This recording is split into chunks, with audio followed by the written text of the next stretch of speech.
അമ്മാരും കുരങ്ങന്മാരൊക്കെ ഉണ്ട് ഇവിടെ. അപ്പോൾ അവർക്ക് വേനലായതുകൊണ്ട് വെള്ളം കിട്ടാൻ ഭയങ്കര ബുദ്ധിമുട്ടാണ്. നമ്മളൊരു ചെറിയൊരു ചട്ടി വെച്ചിട്ട് അതിൽ വെള്ളം ഒഴിച്ച് കൊടുക്കണ സംഭവമാണ്. പിന്നെ വൈകിട്ടാകുമ്പോൾ ആന ഇറങ്ങും. ഒരു 7 മണി 8 മണിയൊക്കെ ആകുമ്പോഴാണ് ഇവിടെ ആന വരാറ്. അവിടെ ഒരു വീട് താഴ്ത്തുണ്ട്. അപ്പോൾ അവിടെ വന്ന് കഴിഞ്ഞ ദിവസം വന്ന് അതിൻ്റെ പൈപ്പും കാര്യങ്ങളൊക്കെ പൊട്ടിച്ച് എല്ലാം ഇട്ട് വെച്ചിട്ട് പോയിക്കായിരുന്നു. ഇപ്പോൾ ഫോറസ്റ്റുകാർ വന്ന് അത് നോക്കി മെയിൻ്റനൻസിനുള്ള ഇത് എഴുതി പോയിട്ടുണ്ട്. ആനയുടെ ശല്യം ഭയങ്കരമായിട്ടുണ്ട് ഇവിടെ. ഇതുപോലെ നമ്മളെ കൊണ്ടാവുന്ന കാര്യങ്ങളൊക്കെ മൃഗങ്ങൾക്ക് വേണ്ടി. ഇവിടെ ഇപ്പോൾ എത്ര വീട്ടുകാരുണ്ടാവും? ഇപ്പോൾ അവിടെ ഞങ്ങൾ മാത്രമേ ഉള്ളൂ. ബാക്കി എല്ലാവരും ആനനെ പേടിച്ചിട്ട് എല്ലാവരും ഇവിടുന്ന് പോയി. വരുന്ന വഴിക്ക് കുറച്ച് വീടുകളൊക്കെ പൊളിഞ്ഞെടുക്കണുണ്ടല്ലേ? ആ വീടുകൾ മാത്രമേ ഉള്ളൂ അവിടെ. ഒരൊറ്റ വീടുള്ളൂ. ഇനി ബാക്കിയെല്ലാം അവിടെ നിന്ന് ഇട്ടേച്ച് ആനനെ പേടിച്ചിട്ട് പോയതാണ് മെയിനായിട്ട്. ആന ഒരു 7:30 തൊട്ട് 8 കഴിഞ്ഞാൽ പിന്നെ വെളുപ്പിന് 5 മണി നമ്മളെ സമയം നമ്മൾ കാട് കയറി പോവുള്ളൂ. ആ സമയത്ത് ഇവിടെയുള്ള പ്ലാവുമത്തെ ചക്കയും വീടും മോട്ടറും എല്ലാം നശിപ്പിച്ചിട്ട് ഒരു പ്രാവശ്യം വന്നിട്ട്. ആന ഭയങ്കരമായിട്ട് ഉള്ളൊരു സ്ഥലമാണ് ഈ ചക്കന നായായിട്ട് കൊണ്ടുവന്ന സ്ഥലം.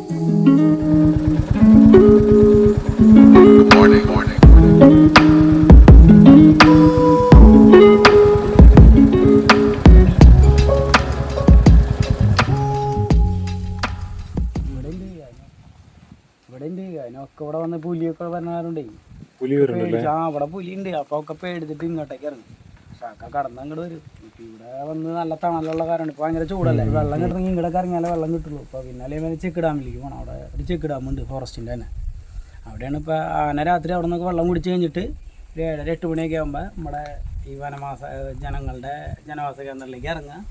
അവരെ കൃഷി നശിപ്പിക്കുക. ഇതിപ്പോൾ വീടിൻ്റെ ഇതൊക്കെ നോക്കി ഇതൊക്കെ കഴിഞ്ഞ ദിവസം വന്ന് നശിപ്പിച്ചതാണ്. വീടിൻ്റെ അടിയിലൊക്കെ ഉണ്ട്. അവിടെ കളക്കി തൂണൊക്കെ പോയി കുടിവെള്ളത്തിൻ്റെ പൈപ്പ് എല്ലാം നശിപ്പിച്ചിട്ട്. ഫോറസ്റ്റുകാർ വന്ന് കഴിഞ്ഞ ദിവസം വന്ന് എൻ്റെ പേപ്പറൊക്കെ റെഡിയാക്കി പോയിരുന്നു. ആനയുടെ ശല്യം ഭയങ്കര രൂക്ഷമായിട്ടിരിക്കുക. കുറച്ച് ആനകളൊന്നല്ലേ, 10-35 ആന മേലെ ഉണ്ട് ഒരു കൂട്ടത്തിൽ. അങ്ങനെ പല സ്ഥലങ്ങളിലായിട്ട് അതിലും മേലെ ആനകളാണ്. രാത്രിയൊക്കെ ഇറങ്ങണ സമയത്തൊക്കെ വണ്ടിക്കാരൊക്കെ അവിടെ പേടിച്ചിട്ട് അവിടെ നിൽക്കും. ഈ ഇതിൻ്റെ പൊക്കത്തോടെ വരിക. അതിലങ്ങനെ ഇറങ്ങി. അവിടെ ഒരു റബ്ബറുണ്ട്, പൈനാപ്പിൾ തോട്ടമായിരുന്നു. അവിടുത്തെ റബ്ബർ ഫുള്ള് ഇപ്പോൾ വെച്ച റബ്ബർ മുഴുവൻ നശിപ്പിച്ച്. അപ്പോൾ അതിലൊന്നുമില്ല. താഴത്തെ വശത്തെ റബ്ബറുകളെല്ലാം ആന നശിപ്പിച്ച് കാട്ടുക. റബ്ബർ മുഴുവൻ നശിപ്പിച്ചിട്ടേക്കാം അവിടെ. പൈനാപ്പിൾ വെച്ച് കഴിഞ്ഞു. അതിൽ ഒരു റബ്ബർ ഇല്ല ഇപ്പം വരേക്ക്. എല്ലാം ഒടിച്ച് നശിപ്പിച്ച് ഇട്ടേക്കുക. വേറെ ഏത് മൃഗങ്ങളെയും നമുക്ക് കുഴപ്പമില്ല. പക്ഷെ ആന എന്ന് പറഞ്ഞ സംഭവം വന്നു കഴിഞ്ഞാൽ രക്ഷയില്ല. അവരെല്ലാം നശിപ്പിച്ചിട്ടിട്ട് പോകും. ആനേനെ പേടിച്ച് കഴിയണം നമ്മൾ. വേണ്ട അവിടെ ക്യാമറ ഒരു മരമില്ല. അതൊക്കെ ആന നശിപ്പിച്ചിട്ട്. ഇവിടെ എത്ര വാഴ ഉണ്ടായിന്നറിയോ?